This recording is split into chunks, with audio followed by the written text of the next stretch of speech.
Hello, my name is DC. I'll be giving you match analysis for Calvary versus Vancouver. Let's get into this one. This one is starting at the end. Let's just move a bit back. Alright, so the quality, you know what, we'll grow into it. It's blurry here, but on the next frame we'll probably get something better. This is simply a person unmarked, given the time and space to get that header on without being challenged. Somewhere here, hopefully the quality gets better. Nope, this is maybe the next one. Should be somewhere here. I mean, look at where he is. Completely unmarked. And I think even bumps into his own player. That's how much free space he has. The keeper can only do so much at this point. Yeah. Two players near the goal without anyone in between. It's a recipe for disaster. Alright, so this is a very silly goal to the concede, and this is why playing out the back, whenever you want to, let's say, play out the back, if that's your system of play, you always have to put in an allowance that your team might concede from being dispossessed or just making silly mistakes. Because if we play this forward, this man has no pressure at all. Look at the ballers. Yes, he is coming to pressure him. He is. And the funny thing is that he can simply,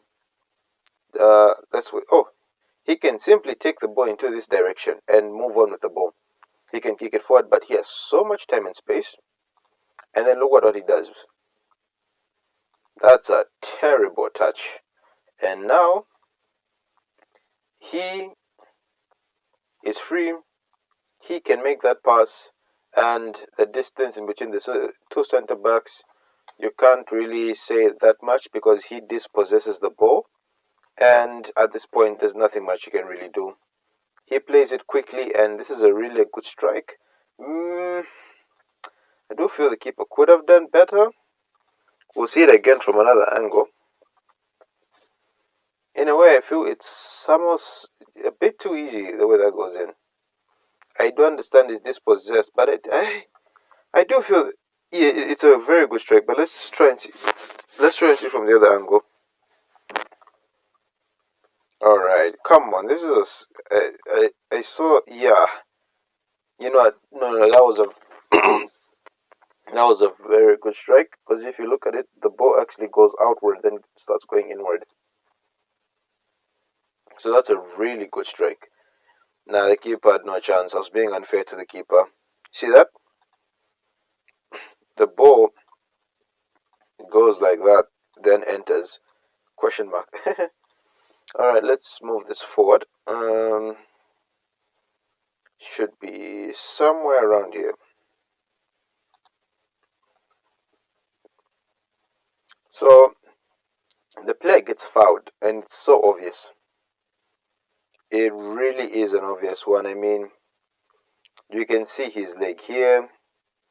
Doesn't get the ball, ends up putting his leg in front of the man, trips his man, and the ref, rightly so, gives a penalty. Nothing much the keeper could do here. Good pen.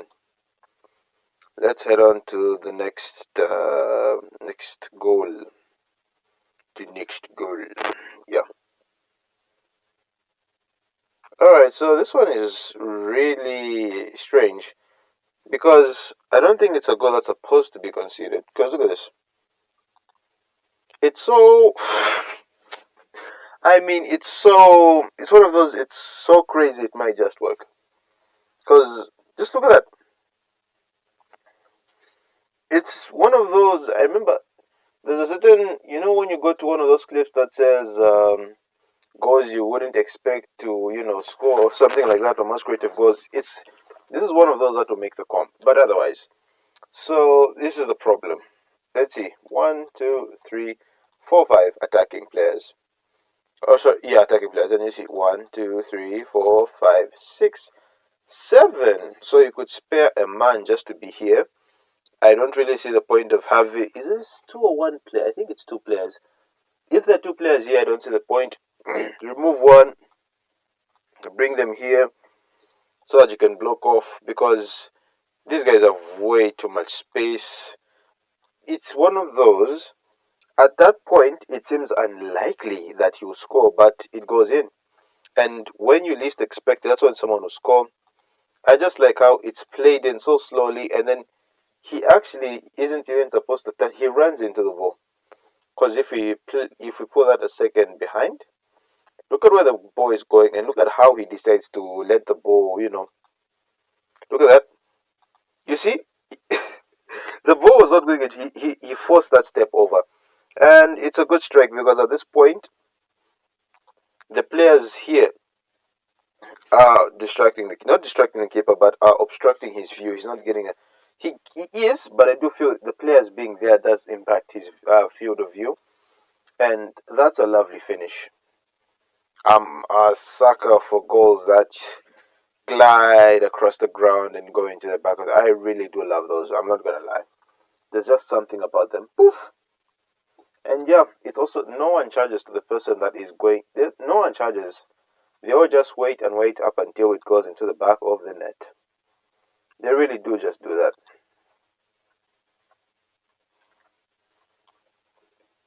Alright, so this is the next goal, right? Played into him. Takes a touch. Now, that's just too much personally for me. And he sees he sees it. He sees the pass. He sees the vision. He sees that he's running across him. So now, as we move on here, nah, that's I yes, he's close, but he's not close. If he's close, he would have touched the ball. I mean, here he sees him. His focus is on the ball. I cannot. Yes, I can understand that, but he also has to be aware. And it's one of those things that yes, he is slow, but he still has enough time. Now, this is very frustrating because, yes, is he close? In theory, yes. Is there anything he can do to prevent the cross? No. What he should be doing, one hand on his shoulder, just one hand on his shoulder, and then you get close. You have to make someone feel very uncomfortable when you're marking against. Oh, sorry. Oh, yeah, sorry for that. When you're marking against someone, you're not supposed to make them feel comfortable. What he does, he makes the player feel so comfortable. You're supposed to be in their face. Not it's one of those. You have to be aggressive. You have to be shoulder to shoulder, constantly sticking a leg out, or just constantly jabbing for the ball. Here does none of that. He gives them all the time and space because in football, this here is a lot of space. It seems as if as long as the cross can go, that's a lot of space. And as you can see, everyone's attention. He's looking at the ball. Goalkeeper's looking at the ball. He. Do you know who else is looking at the ball? These two players that are unmarked in the box. These are also looking for the ball. Looking at the ball, sorry. So boom, boom. He blocks that. Good enough. And now this is another frustrating part. This one really did frustrate me. Because, alright, things didn't go so well, but they managed to deal with it. And then look at this. A heavy touch. Oh, no, it wasn't him. He's the one with the heavy touch. Alright, so one thing you always have to realize is that, alright, so as the ball is getting played, as this little flick is being, so who does he have? This is his line of sight. He's open, but there's a man near him. He's also open, but does he see that pass? I don't think so. He is focused instead of taking, he takes the ball this side. He really does do that. Why? I have no idea. Because at this point, he is seeing this. And there are a lot of black shirts around him. But I do feel, oh, sorry about that. When in doubt, kick it out. There's no reason for him to take it this side. There really is no reason for him to take the ball that side. I think at this point, just kick it out. Because, yeah, he could play it to him, but that's a risky ball. He might, underhit it or something like that. Or he might find just someone running. So he lays it off, and at this point, just kick it out. Just take it forward. Instead, a terrible touch. He immediately gets pressured. Good on the players there for organizing that. They retain the ball, and this is a lovely strike. Immediately hits it. Keeper, he is he's unaware, and you can't blame him. You see that? and off the transition, they've lost the ball, and he hits it quickly. That's one thing I like about it. That's the main reason why it goes in. Boom, because of a very terrible touch. Could have just kicked it out. Should have kicked it out. Let's just be honest. All right, let's head on to the next goal.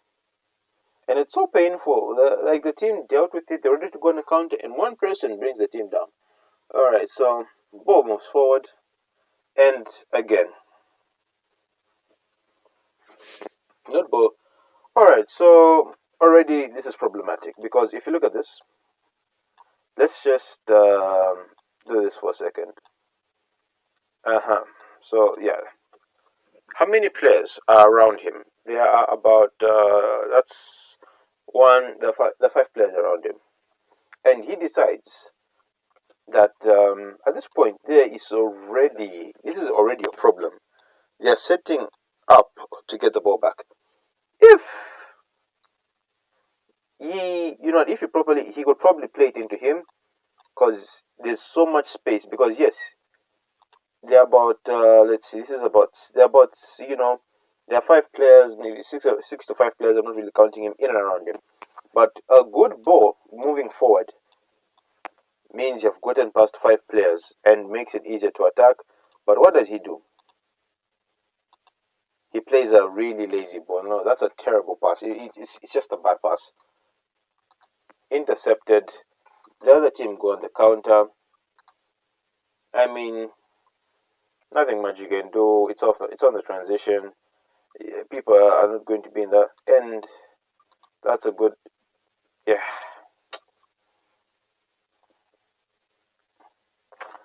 it's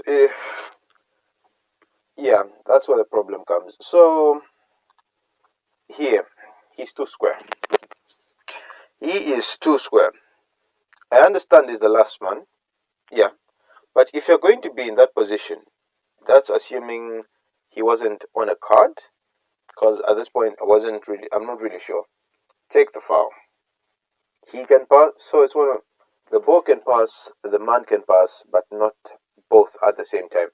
He's too square. His teammate has done the right thing. Track back. He should continue. He should continue tracking back.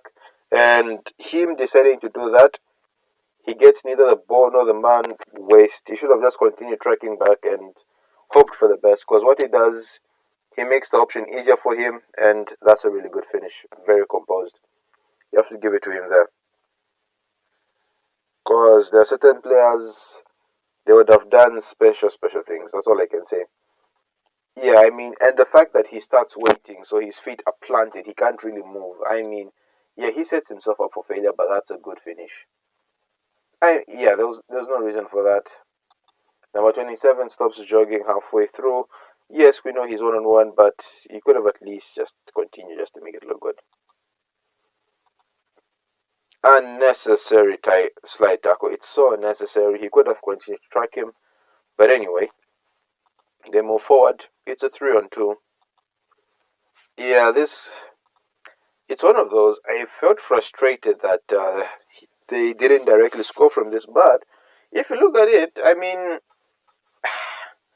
it's actually this is actually in a way somewhat better because he gets the penalty number one, and there's a okay, they don't really show if he gets a card, but so he could have gotten the player booked and a penalty, which if you think about it is actually okay. It's actually really good because they were supposed to score, and then he increased the chances of scoring when they was already supposed to score, and he probably got someone booked. And here, keeper, great save, great anticipation. That's a lovely save. So yeah, yeah, yeah. The penalty didn't really work out for them. In a way, can I say it worked against them? Probably no, maybe. Yeah, but it's one of those. Rather than score a goal, create a penalty so that you can get someone booked and you also have a chance to score. Things you can consider. Now, I think this is is it the free kick goal? This is so frustrating because look at how well this is hit. Yes, the wall does not jump, but oof, the bend on that. And funny enough, this goal was disallowed. I'm assuming it's because of the player standing behind. Something about, I think the assumption is that he obstructed the keeper's view, but it's a silly decision. I mean, how is he impacting the goalkeeper? How? The ball is here. He is here. I mean, and the ball is going over there. So how exactly does him standing here? It's so frustrating, and the fact that this got disallowed, it's painful. That's such a lovely free kick. I know the wall doesn't jump, but oof, just the way it was whipped in. What it can be very frustrating sometimes. It really can. Takes that bit of something out the game, doesn't it? Puts a cross in.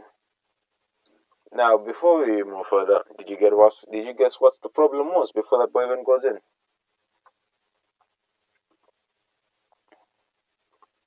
He was given all the time in the world. I'm not really mad at him. He could make a better effort, but him. Because look at this. It's not like they're okay. Yeah, you're drawn, right? Look at that. He's just following him. He could put more pressure on him. He really could. Maybe he could just rush out just for the sake of confusing him. Has all the time in the world, and he has drifted in between the two centre backs. No one's marking him. They're just assuming something else. The fact he's able to bring it down. I don't know if this is a bad touch or it's intentional. Only he will know. But he lays it off to his teammate. Boom. That's a lovely strike. It really is. And yeah, they just conceded, and it's weird because it's a good strike, but this is a very much preventable goal. Starting from here in the corner, there could have been much better effort to go and close those two down, and even here, nothing much. So preventable, but otherwise, at this point in time, we all thought, yeah, you know what, maybe the game has ended. There's only so much a team can do, but football can be it can be a very funny sport. Corner, sorry, not, yeah, corner. All right, so he brings it down once again. Cross. Did you see that? Let's bring it back. The cross is made, right? And already the player in red gets set in time, but unfortunately doesn't jump as high. Gets set in time, but does not jump as high. And look at this point. This is the 94th minute.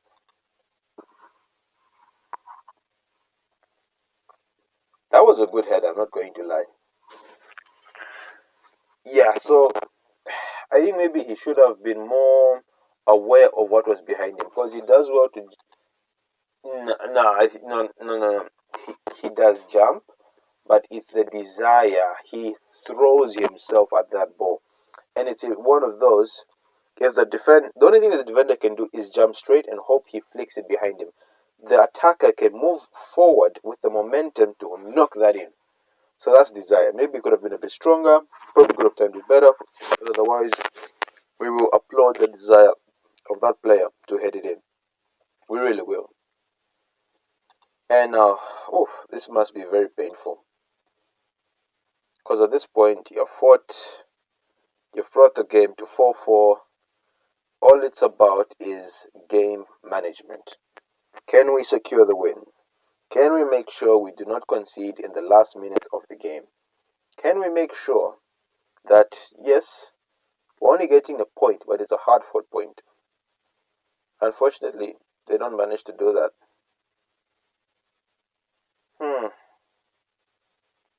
Alright, so, okay, let's move it back a bit.